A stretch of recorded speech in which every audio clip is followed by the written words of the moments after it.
Her turn. Her speech.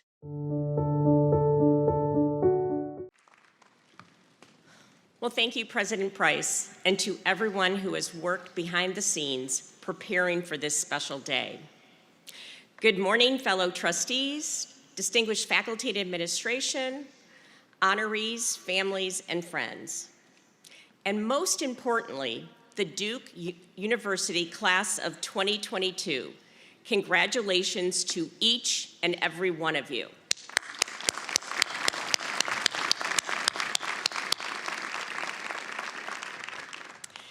As the proud mom of 2 recent Duke graduates, I have sat in the audience for commencement twice before, including last year when John Legend was here. When President Price asked me to speak today, my first thought was, oh no, not after John Legend. He will be very tough to follow, but I assure you, I have absolutely no plans to sing today. That would not turn out well for either of us. It is an incredible honor to be asked to be with you today. This is a very special moment, worthy of the pomp and circumstance that surrounds it. And for those of you who started the celebration last night and maybe celebrated a bit too much, thank you for making it here this morning. Behind every high and every low, your family, your friends, professors, and mentors have likely played a role. Today is a celebration of you and everyone who helped make you, you. And today is also Mother's Day. So for all the mothers present, elsewhere, or with us in spirit, we are here because of you, and nothing can ever replace you. So please, let's once again thank all of the mothers for everything.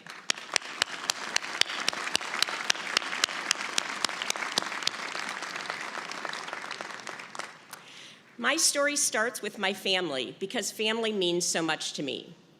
My mom came from a large family with 8 kids and grew up on a farm in the Upper Peninsula of Michigan. She grew up during the Depression and they were very poor. My dad grew up in Minnesota, in the Iron Range area, and also during the Depression. He earned a Gold Star and a Purple Heart serving in World War II, and he was at General Motors for 39 years as a die maker. A die maker is a skilled tradesperson who actually makes the forms for all of the panels on the outside of a vehicle, fenders, hoods, etc. And they both believed in the American dream, that if you worked hard enough, got yourself an education, believed in yourself, you could achieve anything. They instilled that in me and my brother, and I still believe it today. And when I think about growing up, many of my memories are from our kitchen table. It was a brown Formica table with 4 chairs. I sat across from my brother and looked at the wall where my mom's needlepoint was hanging. Every day after school and eventually after work, we would sit and talk about the day at that kitchen table. Often, we had extended family and neighbors drop by. There was always room at our table. And what I didn't realize at the time was those conversations were some of the most formative of my life. Who I am as a person, a wife, a mother, a friend, and as a leader. So what did I learn at that kitchen table? I would like to share 5 lessons. 1, do your best. 2, find your purpose. 3, listen to understand. 4th, be honest always. And 5th, include one more. I've learned time and again how fundamental these lessons have been and continue to be. So let's get started. Number 1 from the kitchen table, do your best. Just 3 words. Over the years as a student, parent, leader, and mentor, I've met and worked with many talented people. But while talent gives you a head start, it's not nearly enough to win. You need more, and I've learned that one important trait that distinguishes those who truly excel in life is hard work. When I was little, I was not athletic. My husband and kids can confirm this is still true today. No one wants to be my pickleball partner. I was a nerd, and grades were really important to me. After a test, I would worry that I didn't do well, and my mom would always ask me, "Did you do the best you could?" And I would say yes, and then she would say, "That's all that matters." When I was younger, that voice sometimes annoyed me. I found it so dismissive. But the older I got, the more I found myself calling home to hear those words after a tough test or a tough day.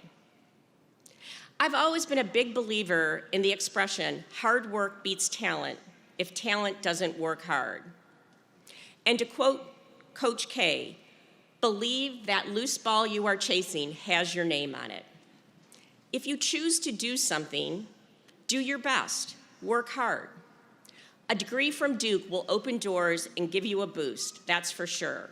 But speak up, volunteer, contribute, and when people need help, don't look the other way. It is the amount of effort you put in that will enable you to accomplish more than you ever imagined. Number 2 from the kitchen table, find your purpose. I have been at General Motors my entire career.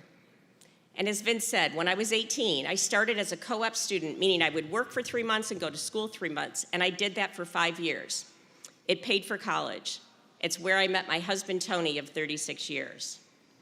My very first job at GM was being a quality inspector on the assembly line, inspecting the fenders and hood panels, and my only company-issued equipment was a clipboard and some safety glasses. And I learned working on an assembly line is hard work, and the people who do it are talented. Because I was a co-op student while going to school, I rotated through many areas like the assembly line, and I met many people. To a person, they were generous with their time and taught me what I needed to know for my specific assignment. But I also got to see the company and the world from their perspective. Often they would share their dreams and their struggles, and I learned empathy, putting myself in their shoes. Empathy, it's the ability to share and understand the feelings of one another, and it's foundational to any form of leadership. Since that first job, I've worked as an executive assistant to the chairman and vice chairman in communications, in HR, as a plant manager, and in product development. And as I grew, my roots at General Motors deepened, and my empathy for the incredible people who pour their heart and soul into the company grew. I slowly started to connect with my purpose, and I realized I had a role to play with people to help them be their best selves. And with General Motors, that I would be part of a turnaround to see GM once again become a respected industry leader. Purpose is the answer to why. Always ask yourself why. It's a simple question, and being honest with yourself will help you navigate big decisions and small ones. It will give you clarity and fuel you in challenging times. Now, you may not have your life's purpose figured out yet. If you do, that's wonderful. Treat it as your North Star, and you may veer on occasion, but always find your way back. If you don't have it figured out yet, that's okay, but seek it, because trust me, it will save you a lot of time just wandering around. Number 3 from the kitchen table, listen to understand. Listening is foundational to everything, and not just listening to respond or defend, but truly listening to understand. Because listening to understand leads to the ability to respect other people's points of view, even if they're different than your own. Now, one of my roles at General Motors was leading global human resources. Candidly, I didn't have a lot of HR experience, but I felt I could make a difference. It was at a critical time for the company, and I immediately began identifying areas where I believed we could improve the company's performance. One area was a vacation policy, particularly a program that allowed you to buy 4 extra vacation days each year. At the time, it seemed to me that the program had outlived its usefulness and no longer had a place in our leaner, more nimble company. Now, my HR team told me it was a bad idea, but I was convinced I was right. So I eliminated it. The next day, all I can say is that I nearly got eliminated myself. It was a truly unpopular move, but that's not what made it wrong. What made it wrong was that I didn't understand, I didn't listen to my HR team, and so I didn't understand how important these days were. People were using these extra days to help them get the flexibility they needed to manage their work and personal lives, and in particular, to be there for important personal moments like caring for a parent, attending a child's sporting game, or attending an important event with their partner. More often than not, they use these days a fraction at a time, a few hours here and there. Long story short, I course corrected and we reinstated the policy, and we did it quickly. You're not going to get it right 100% of the time. No one does. But don't be so proud to think that you have all the answers. Listen. Number 4 from the kitchen table, be honest always. Now, you will make mistakes. You will mess up. Will you run? Will you look the other way? Will you hope they blame someone else? Or will you own it? Owning your mistakes and working to fix them is one of the best ways to learn. And I would also say it helps you sleep at night. I've actually found it empowering to admit a mistake. And after all, quite often, most people around you know you already made the mistake. And once you own it, you can go about fixing it. Being honest also means finding your voice and having a point of view. Don't sit in a meeting waiting for someone else to offer up your ideas and perspectives. And find a way to respectfully share feedback. Everything works better when we're able to share and receive feedback graciously. You owe it to yourself and those around you. And your integrity is everything. It takes years to build, and it can crumble in a moment. And when it's gone, it's almost impossible to get back. So protect it in everything you do. Assume goodness on the part of others. Do what you say you're going to do. And always remember that if you win without integrity, you really haven't won. And number 5, possibly the most important lesson I learned, include one more. Make room at the table. Like I said, it wasn't just my mom, my dad, my brother, and I at the table. More often than not, family or friends would drop by after school or work.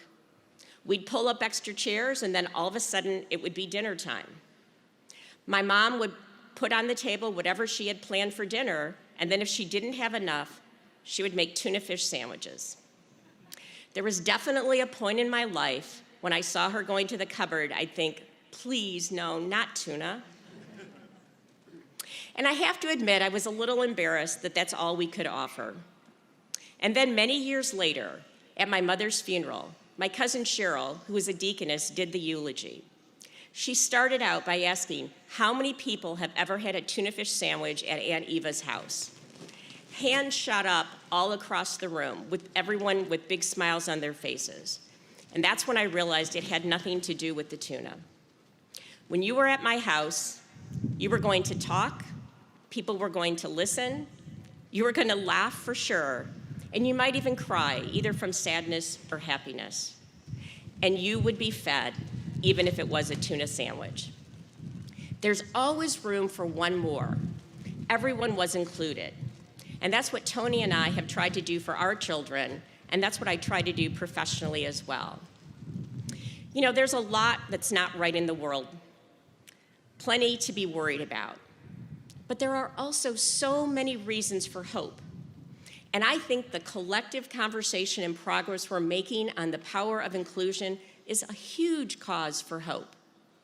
And you, the next generation of leaders, are driving that. You're challenging assumptions, and you're pushing all of us to be better. I hope you never stop. So that's it. That's my message today. Thank you for letting me share a little bit of my story and what I've learned along the way. You are at a remarkable point in your lives, in a remarkable time. Whatever path you choose, you will have opportunity. When that opportunity comes, what will you do with it? Will you give of yourself? Will you protect what needs protecting? Will will you leave this world a little better than you found it? I believe you will. So find your people, create your own kitchen table, discover your own wisdom. And as you celebrate, please thank the people who have cheered you on. They will keep you grounded and focused on what's truly important in life. Congratulations on everything you've already accomplished and everything you're about to accomplish as the bright future you have in front of you awaits you. Thank you.